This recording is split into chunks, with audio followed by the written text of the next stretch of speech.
Everyone, welcome back to my new blog. সবাই কেমন আছো জানিও। আর সেদিন চলে গেছিলাম ডক্টরের কাছে, শরীরটা একটু খারাপ ছিল, তো ডক্টর দেখিয়ে ওষুধ নেওয়ার পর আমরা এখানে চলে এসেছিলাম কিছু কেনাকাটির জন্য। কারণ এখন শীত পড়ে গেছে, সবাই জানো। রাস্তায় যেতে এই দোকানটার সামনে পড়লো, এখানে বিভিন্ন ধরনের ভ্যারাইটিস নতুন নতুন নিউ এসেছে।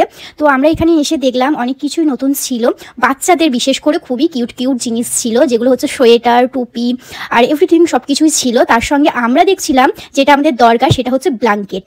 তো এখন শীত পড়ে গেছে, সেই জন্য দুটো ব্ল্যাঙ্কেট দেখছিলাম নিউ। এখানে সব রকম কালারের ব্ল্যাঙ্কেট আছে, তো কালার কম্বিনেশনটা খুবই সুন্দর। আমার এই দুটো কালার খুব বেস্ট লেগেছে সব থেকে, তো এই দুটো কালার নিয়েছি। আর প্রাইসটা খুব বেশি ছিল না, দুটো ব্ল্যাঙ্কেট মিলে ওই তোমার 2400 এরকম সামথিং নিয়েছে। আর তার পাশে এই সুন্দর সুন্দর টেডি বিয়ারগুলো ছিল।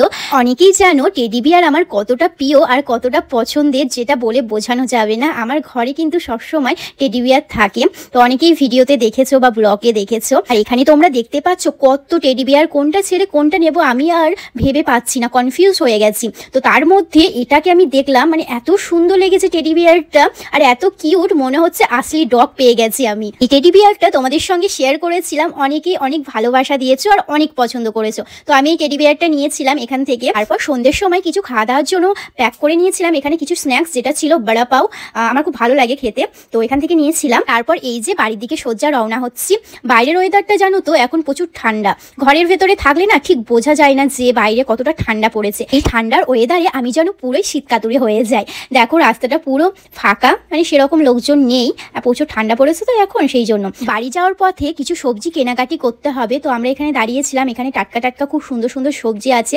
শীতের ওয়েদারে তো ভালো সবজি পাওয়াই যায়, আমরা সকলেই জানি। তারপর এখানে কিছু সবজি কেনাকাটি করেছিলাম, তারপর সোজা বাড়ি চলে এসেছিলাম। আর বাড়ি এসে দেখি এই অবস্থা বাথরুমে, তোমরা শুধু দেখো জাস্ট কি অবস্থা, আমি এর আগে কখনোই দেখিনি। মানে এত মশাতে ভর্তি হয়ে গেছে পুরো বাথরুমটা, দেখো বাথরুমে পুরো যাওয়া যাচ্ছে না, কি অবস্থা না হয়েছে। আজকে বরমশাই দেখি আমাকে ডেকে বলে তুমি দেখো, জাস্ট দেখো। আমি তো জাস্ট অবাক হয়ে গেছি যে এত মশা কি করে এলো ভাই। এখানে দেখো অনেক মশা মরে পড়ে আছে, তার মধ্যে বাথরুমে আছে, মানে হাজার হাজার মশা হয়ে গেছে। এত মশা কোথা থেকে এলো, আমি তো জাস্ট অবাক। তাই হোক, কোনো উপায় নেই, এতগুলো মশা হয়েছে যখন এগুলোকে মারতে হবে, না হলে আমাদের ডেঙ্গু হয়ে যাবে।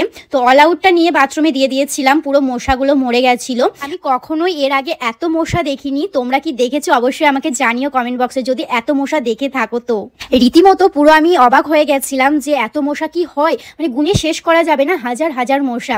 আমি ফার্স্ট টাইমে এত মশা দেখলাম, সত্যি বিশ্বাস করো। যাই হোক, মশাগুলো এখানে সব মরে গেছে। তারপর আমি এইদিকে চলে এসেছিলাম রান্নার জন্য, রাতে তো খাওয়া দাওয়া করতে হবে। তো আমি ভাবলাম যে একটু খিচুড়ি করি, কারণ কয়েকদিন ধরে শরীরটা খারাপ আর গায়ে জ্বর, তো ভালো লাগছিল না কিছু খেতে। তো বরমশাইকে জিজ্ঞেস করলাম তুমি কি খিচুড়ি খাবে, তো বরমশাই বললো হ্যাঁ খাবো। তো আমারও খিচুড়ি খেতে খুব ইচ্ছে হচ্ছিল, তাই দেরি না করে খিচুড়ি রান্না করলাম। তার সঙ্গে একটা ফুলকপি আলু তরকারিও করেছিলাম, সেরকম কিছু রান্না করতে পারিনি। আজকের ভিডিওটা এটুকুই ফ্রেন্ডস, তোমাদের কেমন লাগলো অবশ্যই কমেন্ট বক্সে জানিও।